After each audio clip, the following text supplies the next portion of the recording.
the main thing, and this is where I recommend everyone to start, is with these short form videos, right? That is being heavily pushed by TikTok, then obviously Instagram Reels and YouTube Shorts followed.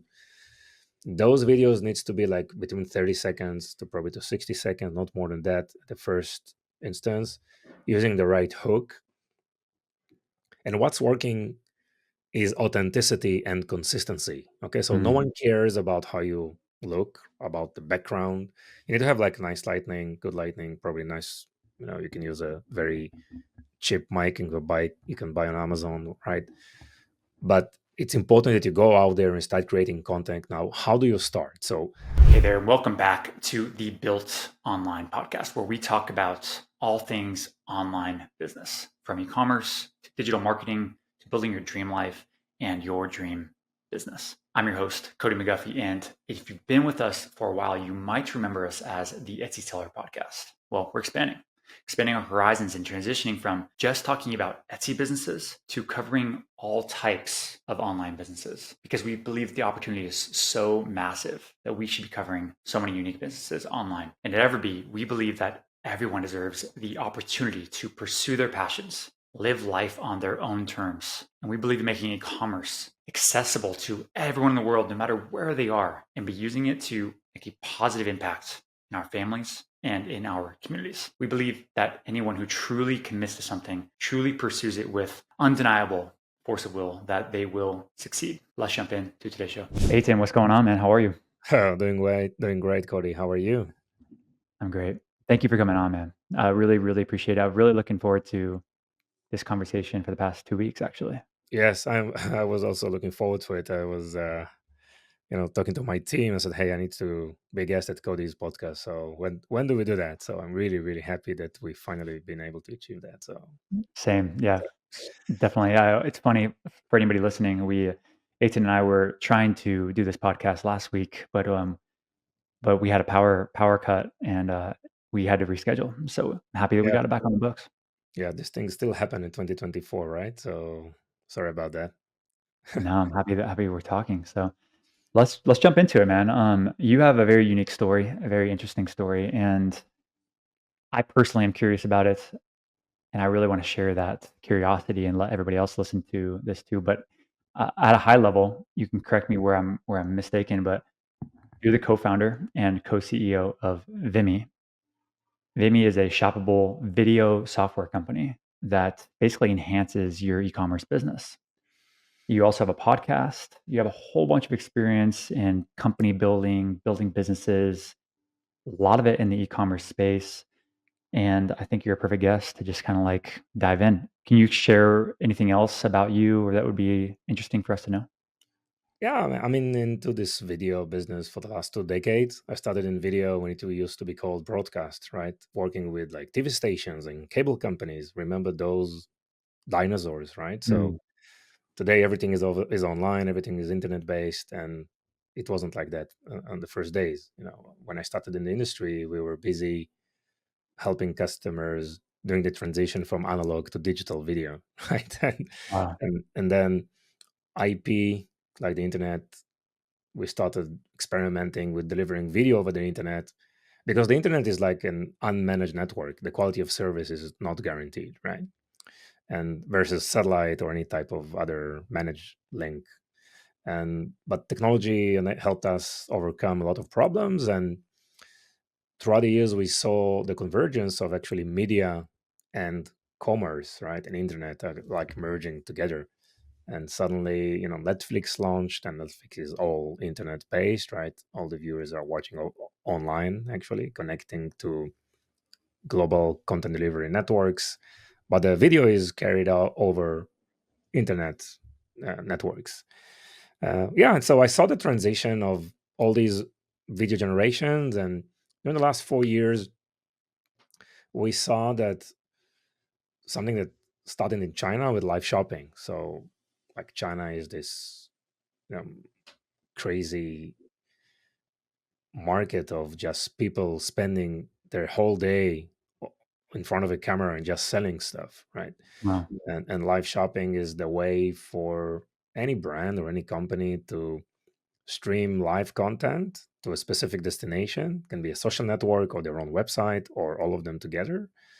But associate a product or various products into this experience and create interactive checkout experience within the video. So that's the Wow. when video commerce started, which is a combination of video and commerce. So Vimmi is in the business for a decade already. We Wow. are a bootstrap company, uh, and profitable and growing. And Congratulations. initially, yeah, initially we started in the media and entertainment side of things. We helped mobile operators, content providers, TV stations to launch their own Netflix-like services. So mobile operators around the world are launching video services direct to consumers, providing variety of channels and video library.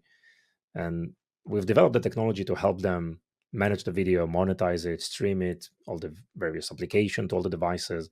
And we still have a good amount of customers on that side of the business. And we launched this new business unit of video commerce that actually took our existing technology but shifted to a new market. That new market is e-commerce market, where retailers and brands are looking for ways to monetize or to try to sell their products online. And So obviously, COVID helped a lot with that, right? I have a question for that. I mean, Yeah. just to even break it down to the fundamentals of things. So we talked about a couple terms that are here. You mentioned already. You talked about video commerce, which you said is basically the combination between video, like recording yourself, and selling something, Sure. commerce. You mentioned another thing called live shopping, and that's for somebody that doesn't know much about live shopping. Like, can we give an example of what live shopping even means? Mhm. Is this like me and you recording this right now? Let's pretend what we were completely live on Facebook and on YouTube or on TikTok Shop or wherever, something live, Yeah. and then we could say, "Hey, you see these glasses right here? Buy them right now." Is Yes. that is that a simple Yes. version Uh, of live shopping? it's a very simplified version. So let's just try to define the terminology, right? So video commerce is like probably like a main title of this whole, let's call it, future of commerce or immersive commerce. So, and I'm throwing out like few terms that I will definitely define. So video Sure. commerce can include, by the way, live video, but also non-live video, like pre-recorded video that someone created and edited and posted on social or on the brand's websites. So within video commerce, we have live shopping, which is the ability of company, of a brand, of a solopreneur, anyone that just can go live through a studio. That studio can be an app that Vimmi provides, for example, or a desktop website, right? You can just capture yourself through a camera Mm, and publish that live stream to all the social channels that are integrated to our platform. So it can be Facebook, Instagram, TikTok, YouTube, Pinterest, and also marketplaces. Today, Amazon and Walmart are also supporting live shopping events. Now, what you do, the first thing that you do, you need to associate. We are syncing our platform to the existing e-commerce platforms brands are using. So if they are on Shopify or BigCommerce or any of those platforms, then they can decide which products they want to sell on these events, whether live or non-live. And the first thing that you do in a platform is you are someone creating the video. It can be an influencer who's creating a video, or a content creator, or the founder, or the employees. Once you upload that video to our platform, you create a link or you associate a product page PDP with the video, right? mm, And that creates a shoppable. This is how you turn regular videos. It can be short form videos or long form videos. This is how you transfer videos to shoppable video, where you mm, associate a product page in the product link to those videos. And in one click, you can publish those videos to all your social networks, to your own existing website as an embed widget or as an embed video player. And those videos, it's not a regular video player; it's a interactive video player, and that video player can have buttons on it like buy mm. now, and when you click buy now it will load that pdp, right? So you can create a PDP stands for, just yeah, for it's everybody. for the product pages, right? So those product pages are associated with the video as we configured initially, And from the user experience side of things, anyone can watch a video, whether you watch it on the brand's website or while you are doing this endless scrolling on TikTok or Instagram Mhm. Reels or YouTube Shorts or any of those videos formats. And suddenly you see a video that is showcased by a brand, by a host, or by a content creator or an influencer. And you'll see there is a buy now button or a That's link right. that redirects you to make actually a full checkout, like from within the video. So this flow happens also in a non-live event, like pre-recorded videos, but probably were edited in some other tools and uploaded to our Mhm. platform. Or you can go live from a studio in our platform. When you go live, again, you configure to which destination, social networks, marketplaces, your own website. You select which products you want to showcase during this live event. There is also a chat system. So you can watch the videos on all these platforms. We aggregate the chat to one chat where the moderator can respond to customer questions, try to upsell and push content and push products.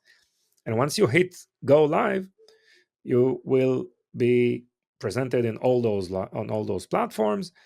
People will watch that video. They will have the ability to ask for questions, like on Facebook Live, for example. But they also will have the ability to click on a button to purchase the product and to have a Mhm. full checkout experience like from within the video. So that's like a combination of, again, those live shopping events, that is what I just explained, the shoppable video, which is regular videos, short form or long form, that are associated with product pages, Mhm. and the aspect of social commerce, which is the ability to Sync to social publish media. publish those videos to social networks, live or non-live, and enabling this shoppability kind of thing. That's Now, right. any platform is providing different APIs or different ways of creating those checkout processes, and it depends if you are how many followers you have in some of the platform that gives you more functionalities to enable those shoppable interactive buttons. But this is the idea. The idea is to deploy your videos that are probably showcasing products or discussing various topics, giving users the ability to purchase them not only on your website, whether you're using Shopify, BigCommerce, whatever, but also make a purchase on social. And that's the huge promise with social commerce, because we know how difficult it is to bring customers, to acquire customers to your own amazingbrand.com website, right? It's very, very Mm. expensive. It's interesting, because you mentioned social commerce too, which is, again, another big category as well, which is interesting. And I think what we're seeing from an entire ecosystem perspective is, like, we're seeing things kind of get convoluted, right? There's live shopping, there's social commerce, and then there's also, you said video commerce, which is basically just a video, but it's Yes, shoppable, that's integrated inside of it.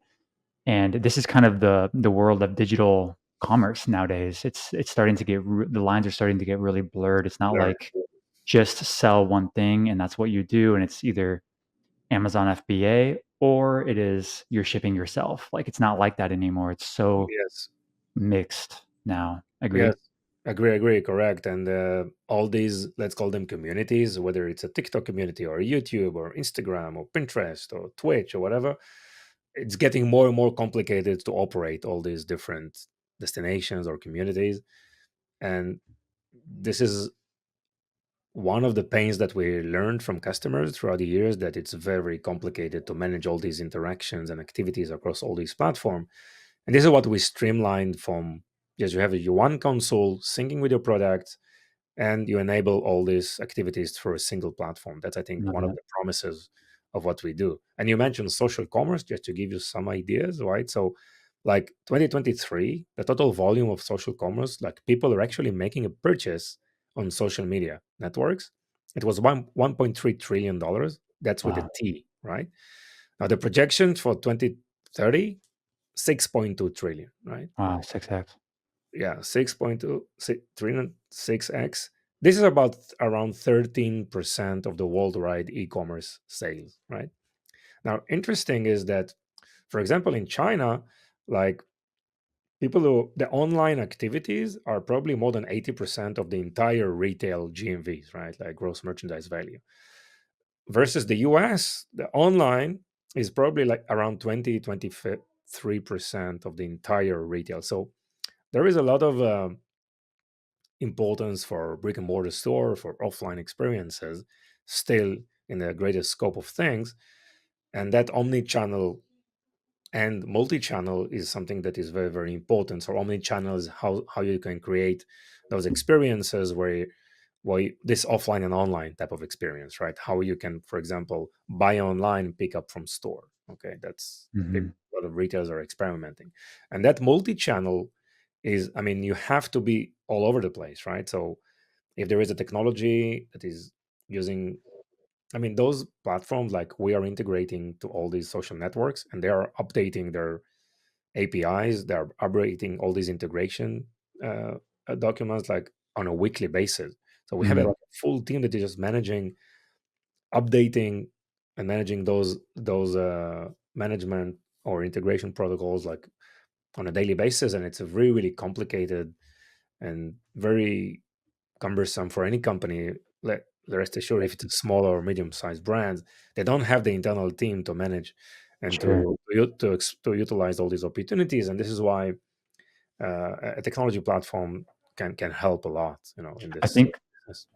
I agree. I think what we're saying is here is the landscape is changing and it's going in this direction. That's Hmm. pretty clear to everybody probably listening to this is we know we see TikTok shop, we see these big, video shopping type of things happening. Something's happening. And what we're seeing here is an opportunity, probably. Now, how big is that opportunity is is the question, but you've already mentioned like social commerce is already taking up about 1 trillion with a Yeah, T, trillion dollars of GMV, which stands for gross merchandise value volume, which just is a way to say how much money is being transacted there. So the point is the opportunity is big and the opportunity is going to get bigger. And so there's an opportunity for anyone listening to this is to pay attention to this opportunity and figure out your way to jump in. yeah, Now, you don't have to be a live shopping person, doesn't sound like, in order to take advantage of this opportunity, because that scares the heck out of me. Personally, I'm sure. like, I don't want to go live and sell something. That's not my style. But you're saying that, well, it doesn't have to be that way. It actually can Yeah, be a video and integrating your video products inside of your video. great. So that's an excellent point to raise, Cody, because this is what we hear also from all our customers. And let's leave live aside. The main thing, and this is where I recommend everyone to start, is with these short form videos, right? That is being heavily pushed by TikTok, then obviously Instagram Reels and YouTube Shorts followed. Those videos needs to be like between 30 seconds to probably to 60 seconds, not more than that at the first instance, using the right hook. And what's working is authenticity and consistency. Okay, so no Mm, one cares about how you look, about the background. You need to have like nice lighting, good lighting, probably nice. You can use a very cheap mic and you can buy on Amazon, right? But it's important that you go out there and start creating content. Now, how do you start? So the first thing that you need to do is probably create a list of customer pains, right? Or a list of things that you want to share. And what's working, and for the smaller brands or for smaller companies or listening to us, founder led content is one of the most powerful things out there right now in marketing, because all the new generation of shoppers like Gen Zs, right, millennials, they're looking for that authenticity, for that differentiator right. factor that is explaining why you started this company, why it's important for you, what's change you're going to make in Right. this world. Like, you're the differentiator. Like, if you're the founder, if you're Exactly. listening to this and you're like, "I sell T-shirts, and I sell them to pet parents, and I sell, like, the" you're like, you ask yourself, "What is I'm no different than all the other hundreds of thousands of brands out there." Well, no, that's not true. You are the founder. You are the difference. You can be the difference. Of course, you want product differences, but you always wanna search for those and create those, Yes, but you are the difference. exactly. So founder-led content is very, very powerful.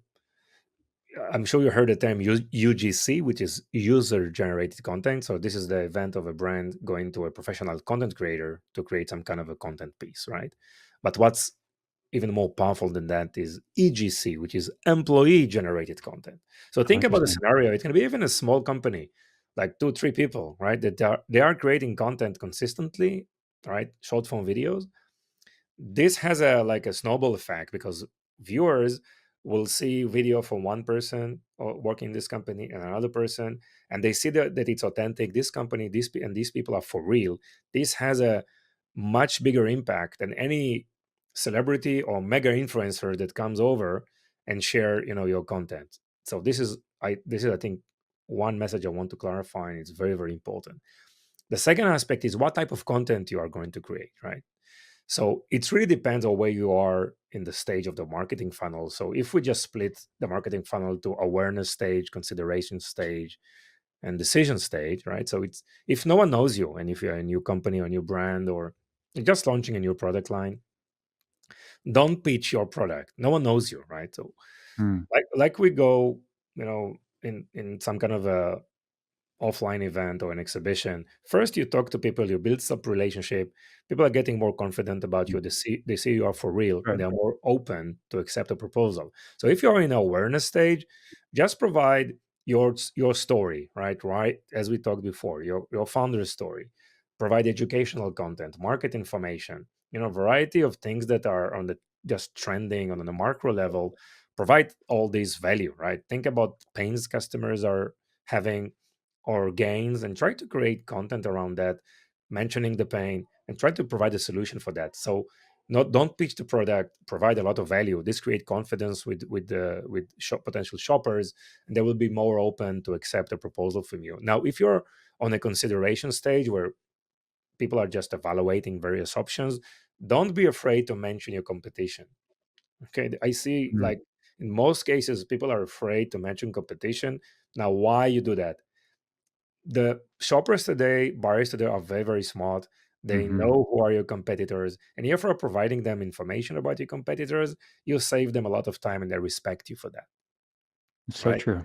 It's an They interesting respect call you for out. that. So Yeah. don't be afraid. Create those comparison videos and content around you, and around on what's differentiating you, right, versus the others. Provide like case studies, how-to guides.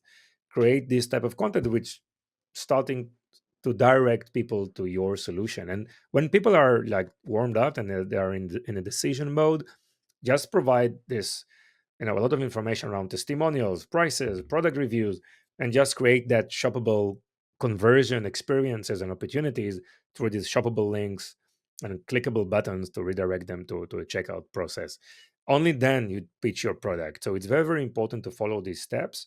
Very important to just be committed to 2 to 3 months of Mm. creating these videos on a consistent basis. Like every day, how what equals consistent? Every Is it like day, every day is amazing. 3 times a week is also fine. But the important is, like, in those like 3 months, right?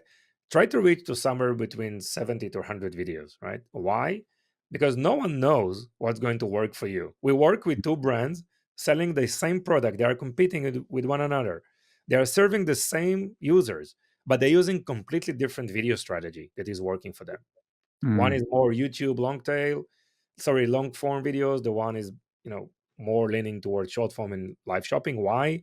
Because the psychological thought process, let's say the psychological state, the emotional state of those shoppers towards the brand is different in terms of the feel, how they feel towards the brand, and how they want to be served in terms of content. So try to find, if you create this amount of content on a variety of topics, understanding where you are in a marketing funnel, this will give you a lot of insights through data and analytics that we can provide on the Vimmi platform. There are also other ways to find, and that information will help you to focus on those videos that are working very, very good, because you'll see that they are getting more impressions and they're getting more engagement.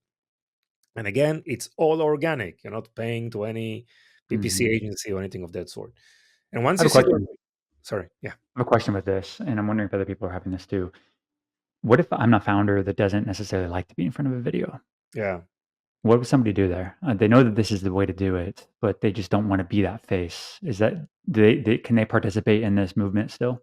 So no one, I mean, the job description of all the executives today are not including you need to create content 5 times a week, otherwise we're not hiring hiring you, Mhm. right? So, but it's definitely moving towards there, because the leadership team, I will encourage you to think again. Obviously, there are fears, sometime that you something that you didn't do probably. But again, that consistency and authenticity wins, right? And it's Mhm. short form videos. This is where you need to start. And it's a structured process, creating lists. You can use a variety of AI tools, right, to create content ideas.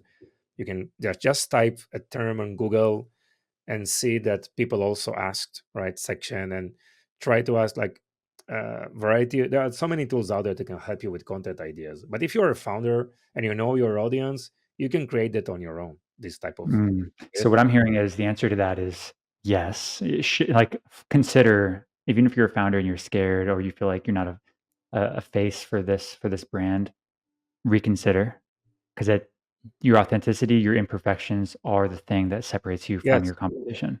you have the best tool available to you, like by far than anything else that you can imagine in terms of any marketing activities right now, Mm, because of the way these platforms are promoting this type of content, right? We know that the algorithms are favoring in videos, right, across all platforms, and it's a very efficient way organically to create exposure to your brand, build awareness, right, and create all these conversions opportunities. And it's there are so many apps there that you can put like a small quick script, right, and you can just capture yourself, film yourself on an iPhone, and that's it. There are so many tools out there just to add some subtitles, very mhm, minimal editing, nothing, just there are so many tools that are doing editing with AI, right? And just post and be consistent. And mhm, it's not a question of if you're going to be successful. 100% you're going to be successful. Okay, just be committed and learn from data what's working for you. And those videos that are performing very well, you can then push them with advertising, whether it's on TikTok or Instagram or YouTube. But you know that the ROAS, like just the return on ad spend, is going to be like dramatically good, right?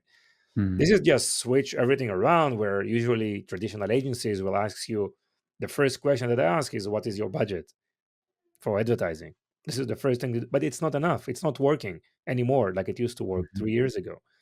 3 years ago, you used to have to take, $500 to Facebook, and you knew you're going to do like 10 times revenues. But it's not working today. Some of these budgets are not even performing very, very well, right? So you need that organic content, you need that video content. Video is so powerful in terms of analytics. It helps you know so much because we know from which device people are consuming the content, when they stop, why, when they stop, why they stop, what happened during this. I mean, there's so much knowledge, and we use a lot of AI and machine learning like algorithm to help you recommend, like to help you with product recommendation, with Sure. messaging ideas, just to reach out to those people in various ways in order to promote your products. And also, this is a, like, for me, it's really fundamental, right? And there is no one in the world who is unable to learn and to I love create a this. short form video. I'm not talking about now 1 hour highly polished, high production value YouTube video. No, short form videos are authentic, and you need to be consistent in order to win your space in the marketplace. I'm hearing a couple things that I'm taking away here. I'm kind of categorizing in my head, simplifying things in my head is, one, you need to have a product, or I'm sorry, you need to have an ideal customer profile in your head, like a niche of some sort that you can talk to that audience all the time, enough to where you can build videos all around that type of customer profile. So that is a requirement. And then 100%. it's going to force you into creating a pain point, like a list you mentioned of pain points or things you can, and then just serve that customer base, serve them, help Hmm. them, Yep. solve all their problems, just authentically. Don't feel like you have to be polished, and then be super consistent.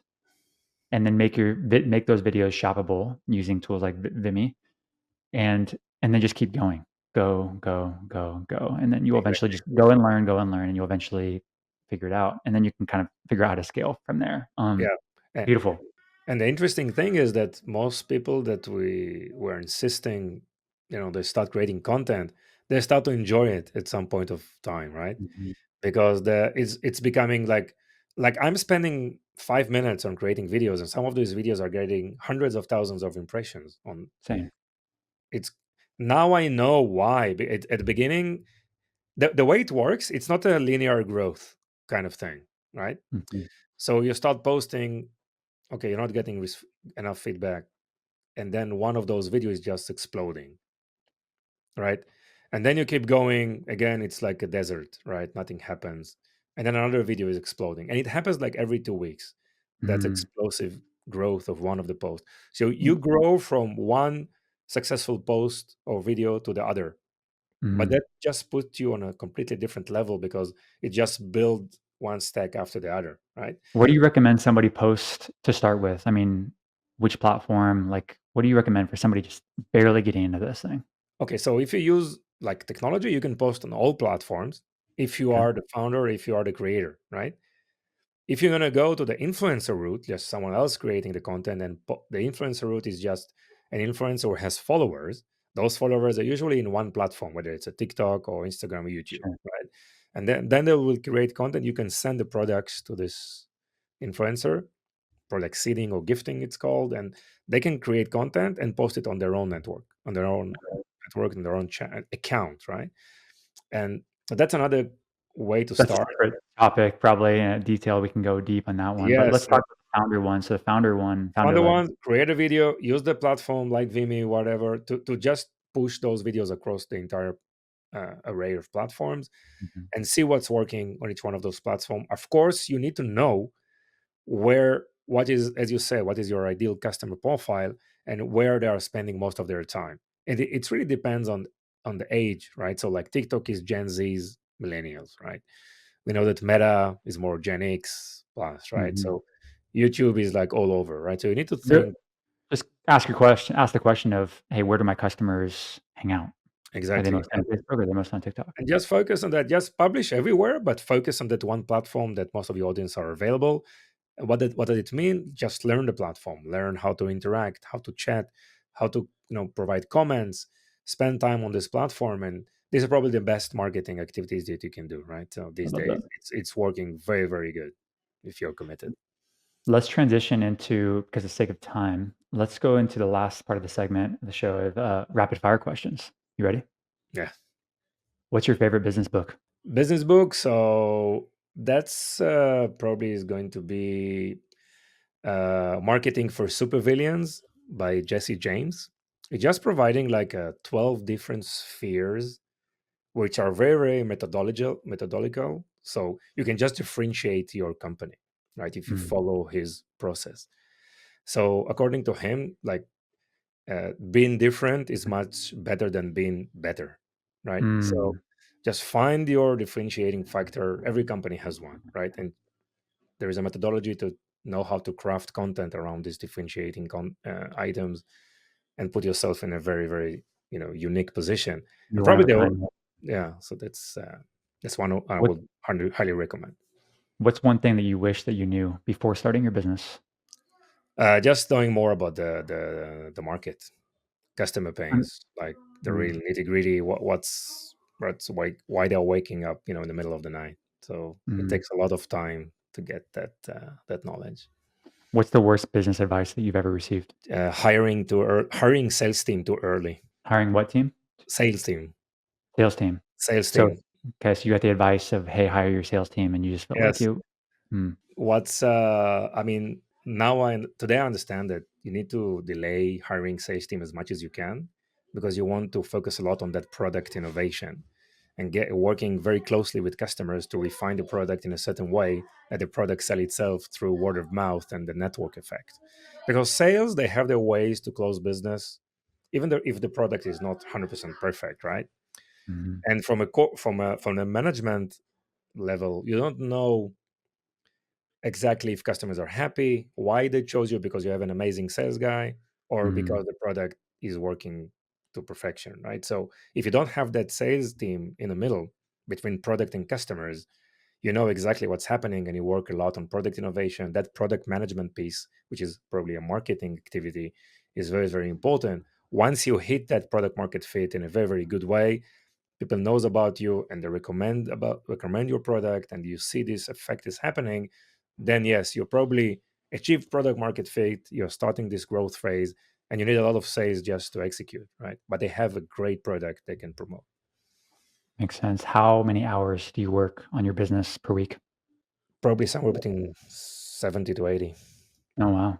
Is that in front of the computer, or is a lot of that is thinking and reading as well, talking to Yes, people? it's all of the above. Yes, I try to spend a lot of time just unwind outside of my office, right? So I do a lot of things like outside of work that are helping me go to this default mode network. There is a state of your brain, right? That you're just kind of a daydreaming, right? Nothing works. Hmm, And this is the place of creativity, right? And it's very, very important not to push yourself, not to burn out in doing all these repetitive tasks. Try to delegate a lot and improve the performance of the team, but also spend a lot of time thinking because the amount of, I mean, when I started, we used to launch a product. That product could hold for 10 years. The same product you could sell for 10 years, right?